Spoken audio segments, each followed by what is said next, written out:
SDM की अध्यक्षता में आगामी त्योहारों के दृष्टिगत लंबुआ कोतवाली परिसर में हुई पीस कमेटी की बैठक। आगामी त्योहार दुर्गा पूजा नवरात्रि को लेकर लंबुआ कोतवाली में उप जिलाधिकारी दीपक वर्मा की अध्यक्षता में पीस कमेटी की बैठक का आयोजन किया गया, जिसमें क्षेत्र के कई गणमान्य लोग मौजूद रहे। उप जिलाधिकारी ने कोतवाली क्षेत्र के विभिन्न स्थलों पर लगाए जाने वाले दुर्गा पूजा पंडालों की जानकारी ली। पंडालों में सीसीटीवी कैमरा के साथ साथ फायर से संबंधित इंस्ट्रूमेंट जैसे बालू आदि सामान रखने के लिए भी निर्देशित किया। उपस्थित सभी लोगों को त्योहार में शांति बनाए रखने की अपील भी की। उन्होंने कहा कि त्योहार में डीजे आदि का प्रयोग नियम संगत ध्वनि तक ही किया जाए। अत्यधिक ध्वनि होने पर डीजे मालिक पर 1 लाख का जुर्माना या कारावास हो सकता है। मौके पर लंबुआ शासी अधिकारी अमित सिंह, क्षेत्राधिकारी अब्दुल सलाम खान, थाना प्रभारी शिवकांत त्रिपाठी समेत व्यापारी नेता जयशंकर प्रसाद त्रिपाठी, एडवोकेट गुलाम मिश्रा, डॉक्टर केपी सिंह किस के तरीके की साथ बैठक हुई? साथ दर्जनों की संख्या में देखिए, क्षेत्र के कई गणमान्य शांति लोग कमेटी मौजूद की रहे। बैठक आज संपन्न करी गई है। इसमें सीओ साहब, इंस्पेक्टर साहब, मैं उपस्थित रहा और ईओ लंबुआ उपस्थित रहे और क्षेत्र के गणमान्य जो भी सदस्य थे और पूजा कमेटी के सदस्य सभी लोग उपस्थित रहे। सभी को ये निर्देश दिया गया है कि जो आगामी त्यौहार है उनको हम सभी को शांति के साथ, सौहार्द के साथ मनाना है। उसमें जो सुरक्षा के संबंध में जो तैयारियां हैं, विशेष रूप से विद्युत सुरक्षा के संबंध में निर्देश दिए गए हैं कि एसडीओ साहब से संपर्क कर लें और विद्युत सुरक्षा निदेशालय से संपर्क करके ये उनसे जो एनओसी प्राप्त करनी है वो समय से प्राप्त कर लें, जिससे कि समय से उनको कनेक्शन मिल सके।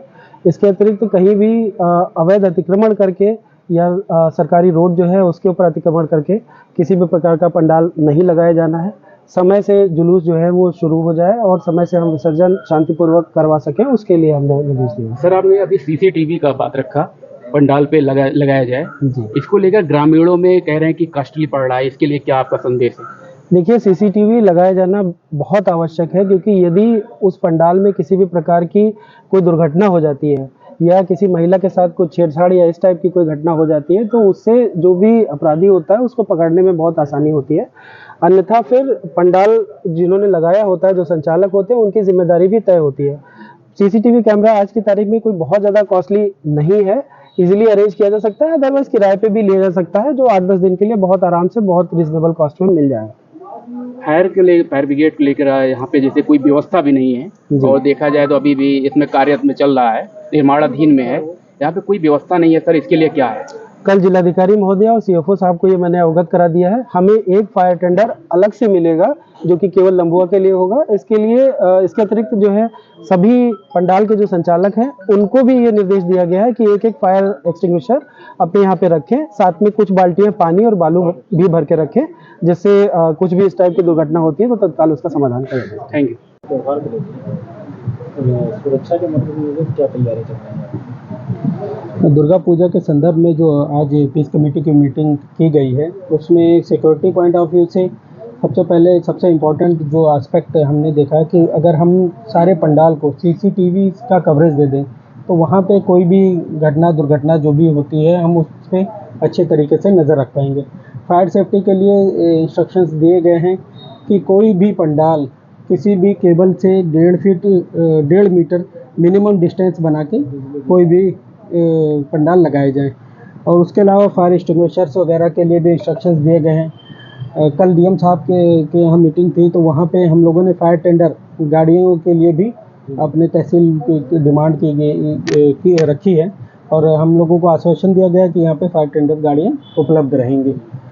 इसके अलावा और जो बातें हैं कि जैसे यातायात के लिए इंस्ट्रक्शन दिया गया है कि जो भी पंडाल लगाएं कोई भी रोड को कवर ना करें, बाकी उसमें काफ़ी स्पेस हो।